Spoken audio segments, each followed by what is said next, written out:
Hey guys, welcome back to World Mechanics. Our mission here at the garage, guys, is to save you as much money as we can. That's why we make these absolutely free videos.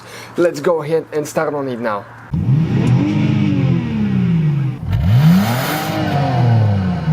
So let's start on it now. Diagnostics OBD port fuse, where you can find it, guys. We will demonstrate on this generation Dodge Ram right here. In order to find that fuse, you need to open your hood. Once you guys open the hood, you come on the driver's side. Right in front of your car battery, you have that fuse box here. That cover will need to be open.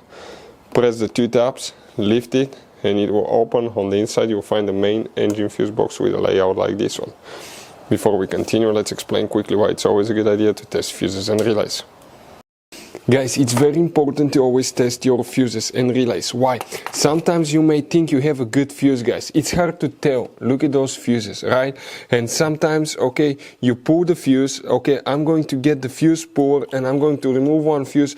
I want to show you on that 20 amp fuse. Sometimes it's very unclear if that fuse is burned or not. You may not clearly see it. So always, guys, test them, because if you don't test the fuse, you assume it's good. You end up spending money, time and diagnostics for problems that do not exist, guys. So you can just waste your money and time. Always test your fuses, always test relays. We will put links in the description of the video below where you can find, guys, a video for testing a fuse and testing a relay that will explain everything that you need to do.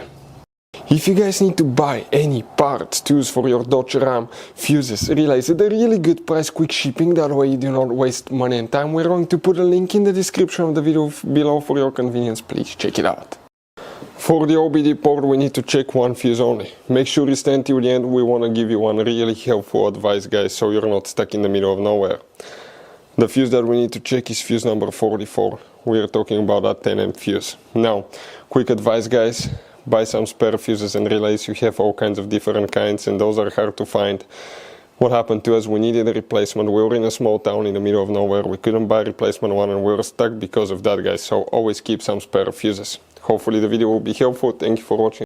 Hopefully, guys, the video was helpful. Please do not forget to comment, like, subscribe. That way we can keep making these absolutely free videos. Guys, we have more than 19,000 free repair videos on our YouTube channels that can, guys, save you thousands of dollars in future repairs. Check them out. Thank you guys for watching and see you next time.